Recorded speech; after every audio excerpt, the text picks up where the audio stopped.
안녕하십니까. 반갑습니다. 허니쌤 이동헌입니다. 네, 매일 사설 칼럼 103번째 시간입니다. 이번 시간은 이토록 구체적인 가축 동물, 우리가 식용으로서 즉 먹는 동물에 대해서는 이 분의 글쓴이는 그렇게 구체적으로 생각을 못했다.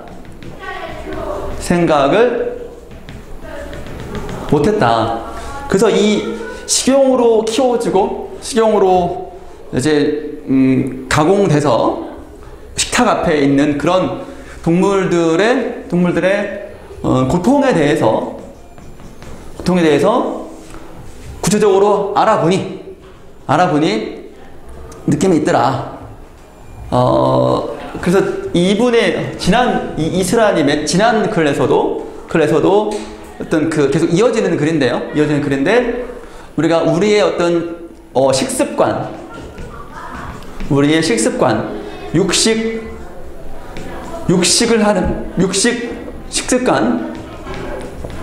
식습관을 한번 돌이켜볼 수 있다. 돌이켜보자 하는 그런 취지에서 선생님이 같이 글을 읽어보려고 한 겁니다. 이 글에서는 육식에 대해서 비판적이지만 다른 한편에서는 쌤이 이 글에서는 없지만 다른 한편에서는 그러면 아예 육식을 하지 말자는 거냐? 육식을 아예 하지 말자는 거냐? 이런 거에 대해선 반론도 있을 수 있고, 그러면 또 쌤 찾은 자료에 의하면 채식은 괜찮냐? 육식에 비해서 채식도 이제 야채, 식물을 기르는데 공장식 농경이라는 표현이 있더라고요. 대단위로 엄청 큰 거에 별을 막 하고 품종 개량하고 옥수수 GMO 옥수수하고 막 품종 개량하고 이런 것들도 또 이제 품종 개량하고 비료 농약도 쓰고 이런 것들이 땅을 황폐화하고 이것도 농약에 거의 버무려진 그런 채식이 우리 몸에 좋을 것이냐. 또 이런 것들도 단일한 하나의 작물만 하고 여러 작물들은 못 키우는 그런 거거든요. 이게 옥수수 하나만 키우고 다른 잡초는 다 제초제 뿌리고 살충제 뿌리고 하는 거거든요. 그래서 이 글을 쭉 이제 선생님 보니까 먹을 게 없어. 육식하자니 공장식 축산이어가지고 그렇고 채식을 하자니 이런 것도 그렇고 어떻게 될 거냐. 그래서 그러면 어떡할 거냐에 대한 얘기가 우리가 앞으로 좀 더 얘기를 나눠봐야 할 대목인 것 같습니다. 좀 어려운 얘기네요. 어느 한쪽의 주장만 다 맞는 것은 아니고 양쪽 다 의견이 있어 보이고요. 그렇지만 이 글에서 말하는 육식 위주의 공장식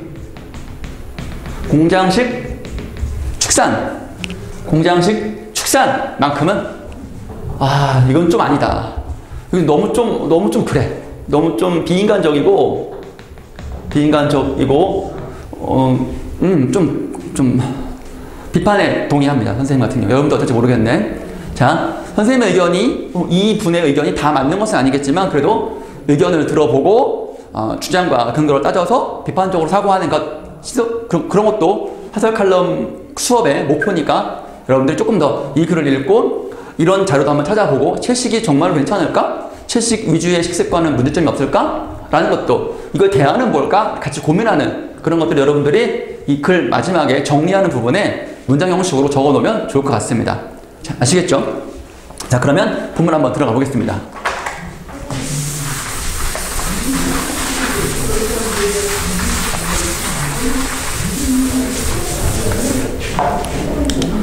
일문단 동물이 무엇인지 배우며 살아가고 있다. 오랫동안 나에게 동물은 강아지나 고양이나 길가의 비둘기였다. 혹은 영상 속의 사자, 돌고래였다. 한편 치킨과 삼겹살과 사골국밥이 동물이라는 것은 잘 실감할 수 없었다.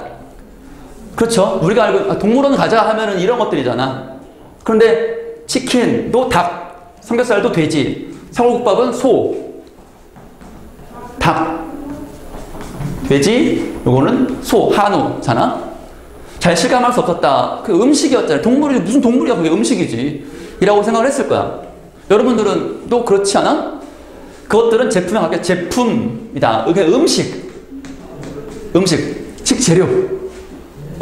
양념된 닭다리살을 뜯을 때 닭의 구체적인 생애가 상상되지는 않았다. 그냥 음식이지. 불판 위에서 익어가는 삼겹살을 볼 때 구체적인 제목이 관련 있잖아. 돼지가 그려지지도 않았다. 사골 국물을 마시며 구체적인 소를 떠올리기란 더욱 어려웠다. 자신의 경험입니다. 경험. 고기가 동물임을 실감하게 된 건 실감. 구체적으로 소를 한번 돼지를, 닭을 떠올렸다는 거지. 전염병 때문이었다. 코로나보다 더 먼저, 더 자주, 더 거대한 규모로 축산업을 휩쓴 전염병들이 있었다. 조류독감, AI라고 해요. 구제역, 아프리카 돼지열병 등이었다. 전염병이란 어마어마하게 많은 동물의 살처분, 무시무시한 단어입니다. 죽이는 겁니다. 그냥 예방적 차원에서라도 반경 3km 이내 그냥 죽이는 겁니다. 그냥 죽이는 거. 살처분이란 단어가 기사에 적혀있을 때에는 별다른 감흥이 느껴지지 않았다. 날마다 언론을 채우는 숱한 난리 중 하나 같았다. 무감각했다라는 거야. 그동안 이 대해서. 그러면서 전염병 때문에 조금씩 관심을 가지고 좀 알아보니까 동물들의 구체적인 생애와 삶이 그려졌다라는 얘기죠. 3문단 보겠습니다. 하지만 살처분 현장의 이미지, 사진이라든가 영상, 소리 이런 것들 돼지들이 산채로 땅에 묻혀지는 거야. 그냥 순순히 그냥 갈까? 본능이라는 게 있잖아. 살고 싶은 본능, 죽음에 대한 공포 그런 게 있지 않겠습니까? 그런 것들로 인해서 발버둥 치고 몸부림치는 게 있단 말이지. 유튜브 검색 한번 해봐. 살처분 검색 한번 해봐. 이미지를 보는 것은 다른 경험이었다. 충격이었을 거야 아마. 사진과 영상 속에서 여러 대의 포클레인 알지? 땅을 파. 한 마리라도 감염이 확인되었을 경우 그 축사의 모든 동물을 죽이는 경우가 허다함으로, 많다. 어휘 정리하시고. 그러므로 구덩이는 죽음의 규모만큼 거대해진다. 땅을 파는 거야. 셀 수 없이 많은 소, 돼지, 닭이 구덩이로 밀어 넣어진다. 그냥은 안 가니까 어떻게 사람이 동물의 본능을 이겨? 불구적으로 밀어버리는 거야. 밀어버려 그냥. 산채로. 근데 누구는 이미 죽은 것도 있고, 전염병 걸려가지고 죽은 것도 있고, 아직 살아있는 것도 있는데, 고통 없이 죽이기 위한 시간과 비용을 충분히 들이지 않았어. 원래 법은 고통 없이 동물도 죽여야 돼. 빠른 시간 내에 가스를 하든 질식을 하든 어쨌든 전기 충격을 주든. 그런데 너무 많잖아. 너무 많이 죽여야 될, 살처분해야 할 가축들이 많으니까 충분히 들이지 않아서 죽은 것도 있고 죽지 않은 것도 있고. 자, 살아있는 동물은 어마어마하게 겁에 질려있고 안간힘을 다해 도망치려 한다. 본능적인 도망이다. 그 본능은 나에게도 있다. 우리 인간도 동물이잖아. 그러니까 달아나는 동물의 얼굴에서 내가 느끼는 것은 유사성이다. 그리고 나는 다른 점보다 비슷한 점이 훨씬 많다. 그곳에서라면 우리들 중 누구라도 도망을 시도할 것이다. 그러나 살처분은 신속하게 진행되고 대개의 동물은 달아나지 못하며 이런 일은 무참하게 반복된다. 무참하게라는 표현에서 이 글쓴이는 살처분에 대해서 비판적이고 좀 안타깝게 바라보는 것을 알 수 있고요. 문제는 살처분 자체는 전염병 예방을 위해서 어쩔 수 없다 하더라도 이 부분 고통 없이 죽여야지. 고통 없이 그냥 그지. 이런 걸 해야지. 이게 문제라는 거야. 이게. 자, 3문단. 전염병과 살처분은 공장식 축산. 우리의 키워드입니다. 공장식 축산. 그래서 빈번히, 빈번히는 자주 어휘 일어나는 일이다. 전염병이 돌지 않기가 더 어려울 정도로 끔찍한 환경이 안 좋아. 동물들이 태어나고 키워주고 죽임을 당하기 때문이다. 우리가 먹는 고기의 99% 이상이 공장 축산에서 생산된다. 통계를 좀 확인해 보긴 해야 되겠지만, 그렇죠. 근데 우리가 돼지, 닭 이런 것들은 다 이런 거지 자연식 그런 데서 거의 없잖아. 그러면 되게 비싸지 가격이. 그래서 이게 맞고요. 현대의 육식은 고통스러운 밀집 사육이다. 굉장히 오밀조밀 다닥 붙어 있는 거야. 붙어 있는 게 밀집 사육 현장이고 이것이 끔찍한 환경인 거지. 빛도 들지 않고 다닥 붙어 움직일 수 없어서 붙어 있으면 스트레스 받고 면역력이 약해지고 그러다가 이제 금방 이제 전염병에 걸리고 이제 죽고 이런 것들. 생산물을 구매해 입에 넣고 씹고 소화하는 행위다. 우리들 중 대다수는 공장식 축산을 발명하지도 않았고 운영하지도 않는다. 하지만 적어도 일정 부분 도움을 준다는 거지. 왜? 사 먹으니까. 우리가 소비자니까. 소비하지 않으면, 소비자가 없다면 이런 식의 축산이 생겼을까? 아니지. 안 생겼지. 이해되지 여러분? 치킨, 햄, 탕수육 등 육가공품을 먹을 때마다 축산업은 계속해서 공고해진다. 탄탄해진다라는 거지. 사람들이 찾으니까 망하지 않는다는 얘기야. 안 망한다는 얘기야. 안 망한다. 계속 이 산업은 유지가 되고, 그럼 유지가 되면 계속 동물들의 고통은 끝이 없다는 얘기지.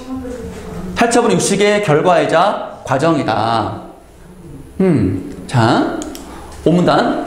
살처분이 유독 끔찍하다고 말하기는 어렵다. 더 끔찍한 게 있어? 더 끔찍한 게 있나 봐. 공장식 축산의 일상에 비하면 말이다. 공장식 축산의 일상, 하루의 모습은 어떨까? 고기로 만들어지기 위해 강제로 번식되어 탄생한 수많은 새끼 돼지는 태어나자마자 마취 없이 강제로 이빨이 뽑혀. 여러분들 치과 가본 적 있지? 이빨 뽑을 때 마취 안 하나?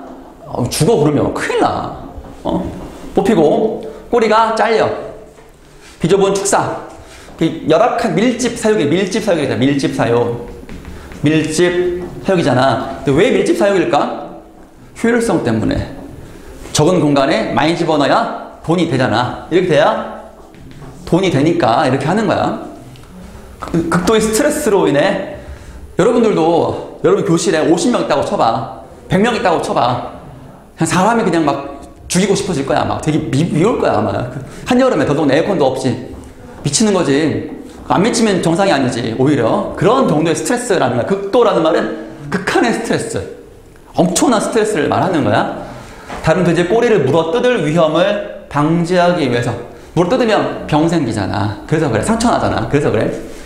수돼지 경우, 그러니까 수컷 알잖아. 수컷 돼지 경우 고기 잡내 제거를 목적으로 마취 없이 거세, 불알을 발라버리는 거야. 성기를 없애는 거지. 그럼 좀 남성성이 좀 없어지고 그 남성 호르몬이 없어진 고안에서 만들어지는 남성 호르몬이 없어지니까 좀 부드러워진다라는 그런 게 있는 거지. 야, 산채로 마취 없이. 병아리들은 태어나자마자 암수로 감별되어 나뉘고 그중 수평아리들은 상품성이 없다는 이유로 그라인더에 갈리거나 가스살을 당한다. 자, 여기 이것도 좀 알아볼 필요가 있어요. 그런데 거의 대부분 쌤이 영상으로 좀 몇 개 좀 알아봤거든요. 대부분 여기 사실입니다. 그 다음 6문단. 살아남은 암평아리의 삶도 죽음보다 낫다고 말하기 어렵다. 그러니까 수평아리 이렇게 그냥 태어나자마자 죽고, 암평아리는 망가질 만큼 밤낮 없이 알을 낳아. 우리가 먹는 달걀 원래 정상적으로는 하루에 한 개, 그 아침에 낳는 겁니다. 그런데 이게 깜깜한 어둠 속에서 전등을 껐다가 밝히면 애가 낮인 줄 알고 알을 낳아요. 아침인 줄 알고. 그것이 하루에 2개 정도, 3개 정도 이렇게 반복되면 사람으로 치면 아기를 계속 낳는 거야. 그럼 사람 몸이 축나지, 다치지, 아프지. 그런 것처럼 이 닭들도 거의 이제 오래 못 살아요. 한 3개월 정도 낳고 죽는다고 합니다. 스스로 뼈마디가 골절된 만큼 살찌워진다. 막 사료를 막 먹이니까. 살찌워서 어떻게 하려고? 팔으려고. 닭가슴살을 대량으로 생산하기 위해서인데 스스로 체중을 버티지 못할 정도로 괴로운 신체가 된다. 여러분, 살쪄봐. 움직이는 것도 힘들고 막 그러잖아. 근데 그것도 자기의 어떤 삶이 위해서가 아니라 인간을 위해서 이렇게 살찌워지는 거잖아. 암소들, 과잉 우유를 많이 생산해. 유방염을 앓고 다리를 절어. 왜? 무거우니까. 신체를 주체를 못하니까. 그들 종의 모습은 원래 이러지 않았어. 공장식 축산이 품종을 개량해. 아까 쌤이 공장식 농경에서도 품종 개량했다 그랬잖아. 병충해에서 강한 그런 것들 품종을 개량해온 결과다. 이거는 인위적인 거야. 자연적이지 않아. 품종 개량은 동물 신체를 손상시켜 불구로 만들어. 불구. 다리를 절개한다든가 이런 것들. 그러면 오래 못 살지. 그래? 이것은 가축화된 동물의 구체적인 모습 중 아주 일부일 뿐이다. 가공되거나 요리된 고기에서 동물은 매우 추상적인 모습을 하고 있다. 추상적인 모습이다. 그냥 음식으로서 우리가 음식의 모습을 하고 있는 거지. 잘 조리된 형태로. 거기서 동물의 고통을 연상할 수는 없어. 그런 의미 자체에서는 그런 얘기야. 추상적이란 말은. 그러나 고기는 아주 구체적으로 고통스러웠던 동물의 결과이다. 고기 자체는. 이제 나는 치킨과 삼겹살과 사골국물 등 이 동물임을 실감한다. 이 문장은 의미 있는 문장이야. 실감한다라는 것. 이전에는 그냥 먹었어. 근데 이제는 치킨이 만들어지기까지 달게 그 과정이 보여지는 거지. 그려지는 거지. 그러면 먹을 수 없지. 못 먹겠지 아마도. 그들을 추상적으로 가리고 싶지 않아서 이 글을 쓴다. 가축 동물은 나처럼 고통을 느끼는 존재이며 고기와 유제품은 고통으로 이루어져 있다. 동물 중 하나인 우리는 그 고통을 헤아릴 줄 안다. 느낄 줄 알지? 이 상상의 능력은 아름다운 우유 크림 케이크에서도 가축의 고통을 보게 한다. 보는 것. 공장식 축산과 낙농업이라는 거대하고 광범위한 착취의 시스템을 어떻게 해체할 수 있는가? 비건 지향 생활. 완전 채식주의자가 비건이야. 결정적인 대답 중 하나이다. 동물을 착취해서 얻은 식품과 제품을 최대한 소비하지 않으려는 노력은 이 세계의 고통의 총량을 확실하게 줄인다. 동물의 고통을 좀 줄이겠지?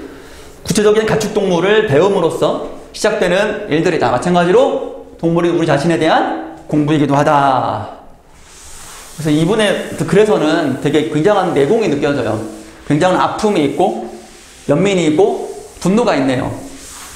그래서 당장 좀 육식을 하지 말자는 거냐, 채식이 괜찮은 거냐, 너무 좀 잘난 척하는 거 아니냐, 이런 비판이 있을 수 있고 비난이 있을 수 있어요. 그렇지만 당장 이 동물의 고통 때문에 어쩌지 못해서 뭐라도 해야겠다라는 그런 마음으로 비건 생활을 한다는 것, 완전 채식주의자 생활을 한다는 것은 이해되는 부분이기도 합니다. 선생님도 굉장히 좀 느끼는 바가 좀 있어서 좀 많이 알아보고 하려고 해요. 생각해보니까 그런 고기가 없는 음식이 없더라고. 잘 김치 뭐 이런 것밖에는. 김치 좋아하긴 하는데 그래서 참 문제예요. 쌤이 생각하는 거는 공장식 축산 분명히 문제 있고요. 이거 되게 너무 좀 그래. 또 대량화, 대기업화된 거 이것들은 또 우리나라만의 문제가 아니야. 전 세계의 문제야. 전 세계적인 문제여서 우리나라에서 한다고 해서 해결되는 건 아니야. 왜냐하면 수입이 들어오잖아. 그러면 가격 경쟁력, 가격이라는 면에서는 아무리 공장식 축산 말고 자연적인 축산을 하고 싶어도 안 되는 거야. 가격 때문에 팔리지가 않으냐. 굶어 죽잖아. 그래서 좀 너무 자주 너무 많이 먹어. 우리가 너무 많이 먹어서 좀 적게 먹고 소식하고 기왕이면 조금 비싼 값을 주더라도 자주 먹지 않으면 되잖아. 그렇지? 한 달에 일주일에 4번 먹을 거를 아껴가지고 한 달에 한 번 정도로 이 자연식 축산으로 한 거를 먹으면 되잖아. 안 될까? 이런 대안을 쌤이 생각을 해봤어. 소식을 하고 기왕이면 자연식 농장을 좀 이제 더 확대하고 이건 국가 정책적으로 좀 했으면 좋겠어. 그러면 이게 국민 건강 차원에서 좋은 거잖아. 공장 축사는 얼마나 좀 그래. 좀 비위생적인 부분이 분명히 있거든. 또 고기가 얼마나 스트레스 받으면 그 고기가 다 안 좋은 거거든. 도끼를 품고 죽었을 텐데, 원망의 마음을 품고 죽었을 텐데 그거 먹으면 되겠어? 안 그래도 나쁜 영향을 미칠 수도 있지. 이건 과학적으로 검증은 안 됐지만 내 생각에 그럴 것 같아. 그런데 그렇지 않고 자연식 농법, 자연식 농장을 하면 조금 더 인간 괜찮지 않을까 생각을 했고, 채식도 조금 우리가 쌤이 읽은 책 중에서 농업, 농장, 친환경적인 농장, 옛날식 비료 안 주고 천연비료 만들어 가지고 쓰고 이런 자연 순환적인 그런 농법이 앞으로는 더 필요할 것 같아. 어떤 그 지속 가능한 농업, 이게 좀 필요할 것 같아. 앞으로 먹는 것, 자는 것 굉장히 중요하고 입는 거 굉장히 중요하잖아. 그 시계 문제, 의식주의 시계 문제는 너무 자본의 논리로 너무 산업화됐어. 다시 옛날 자연으로 돌아가야 될 것 같아. 건강하는 거, 먹는 것부터 시작되는 거잖아요. 뿐만 아니라 윤리적인 문제까지도 생각해 볼 수 있는 좋은 글이었고요. 여러분들은 무엇을 배웠습니까? 여러분 생각 잘 정리해 주시고요. 쌤이랑 같이 읽으면서 썼던 어휘 정리해 주시고 더 궁금한 어휘도 적어서 뜻도 써 오시기 바랍니다. 자, 이번 시간 이슬아 선생님의 이토록 구체적인 가축동물에 대한 글이었습니다. 자, 도움 되셨다면 좋아요, 구독, 알림까지 설정 부탁드립니다. 수고 많았습니다. 다음 시간에 또 뵐게요.